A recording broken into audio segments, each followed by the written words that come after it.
meat and beef exports. The UK currently doesn't accept American beef because of its own food standards. Are you calling on the UK to accept all American beef and chicken products? Well, I think they'll take what they want. We have plenty of it. We have every type. We have every classification you can have. As you know, Bobby Kennedy is doing a tremendous job, and he's, I think, probably heading toward your system with no chemical, no this, no that. I mean, I think we're heading that way, it seems to be. And but we have that also. So we're a very big country. We have a lot of beef. We're a very big country, so it'll be great. Yes, yes. You want me to jump in? Yes. Let's talk about American beef really quickly, and it can't be understated. I'm Brooke Rollins, by the way. How important this deal is and what this means to American farmers and ranchers. Specific to the beef, this is going to exponentially increase our beef exports. And to be very clear, American beef is the safest, the best quality, and the crown jewel of American agriculture for the world. So I think a really important part of this deal isn't just the ethanol reducing of tariffs from 19 to 0, which for our row croppers is a huge deal, but also for beef. And as we move forward, I know our incredible trade team is looking at all of the meats, all of the produce, really all of our agriculture exports. And I don't know if there's an industry that has been treated more unfairly and has suffered more than our agriculture industry. So we look forward to, I'll be in the UK on Monday, talking to my counterpart over there for next week, and look forward to moving that out across the country. The president is I think we can say that we have the best in the world, best tractors, the best everything in the world, and they say that our agriculture is, second to none. You understand, and it'll be a great asset. People are going to be able to have options, choice, and they'll have more of it. Hello and welcome to Ferrigno Freedom Channel. I'm Dante Ferrigno, and I've been on a carnivore diet now known as the Lion Diet for the past 4 years. And I just wanted to come and talk about this trade deal with the UK and the US as it involves beef. I know it involves other agricultural products, but because this is a carnivore-based channel, I wanted to focus on the beef aspects. I'm not really excited about the ethanol aspects of it myself, and I would love to hear your thoughts on those if you do have any. But we're going to talk about the beef aspects here.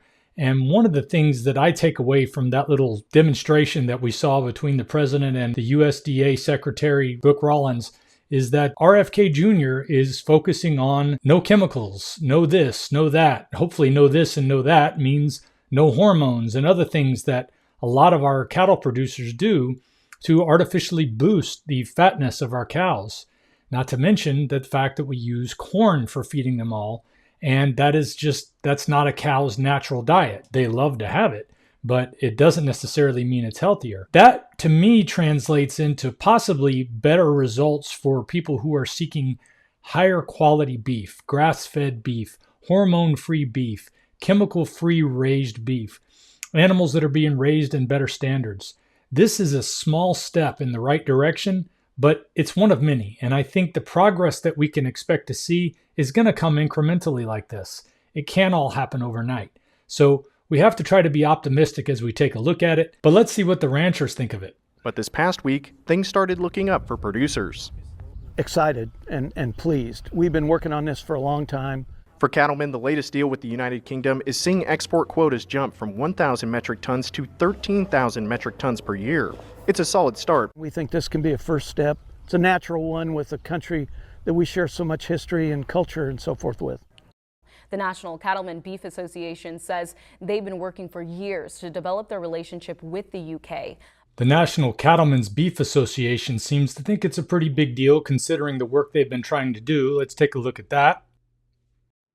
Hey, fellow carnivores, need a meal that fits your carnivore lifestyle on the go? The Carnivore Bar is it. My favorite is the salted version. Grass-finished beef, tallow, and salt. 0 carbs, high fat, perfect for travel or busy days. Stay true to your carnivore lifestyle by visiting carnivorebar.com and use my discount code Dante to save 10 to 20% on your order. Now back to the video. They call it a trade win for America's cattle producers. This was on May 8th, just last Thursday. Years of NCBA advocacy laid groundwork for a trade victory. Today, the National Cattlemen's Beef Association announced support for President Donald Trump's trade agreement in principle with the United Kingdom. Most importantly, the agreement includes market access for beef. This announcement follows years of NCBA's hard work building the foundation for a trade deal with the UK, including numerous meetings with British industry stakeholders, members of Parliament, British Embassy, the UK Department for Environment, Food and Rural Affairs, and other top British authorities. With this trade deal, President Trump has delivered a tremendous win for American family farmers and ranchers, said NCBA President, a Nebraska cattleman. For years, American cattle producers have seen the United Kingdom as an ideal partner for trade. Between our country's shared history, culture, and the desire for high-quality American beef, securing a trade agreement is a natural step forward. So it's good news to see that the NCBA is excited about this announcement. 97% of our ranchers, which the NCBA supports, are locally owned cattle ranches, and this should push us more in the direction of being able to see the kind of beef that we would like to see grown, naturally raised, grass-fed, regeneratively farmed ranches, so that we get better quality beef, healthier cattle, healthier meat for us. So in summary, the U.S.-UK trade agreement could benefit carnivore lifestyle advocates by increasing the availability of high-quality, potentially hormone-free beef, stabilizing or reducing costs, and strengthening the U.S. beef industry. These changes may enhance access to preferred beef products and validate beef-centric diets culturally. However, the extent of these benefits depends on the final agreement details, the UK import standards, and broader market dynamics. But that's just what I think. Let me know what you think in the comments below, and I'll see you guys next time. If we pay extra, could we maybe get some grease or fat?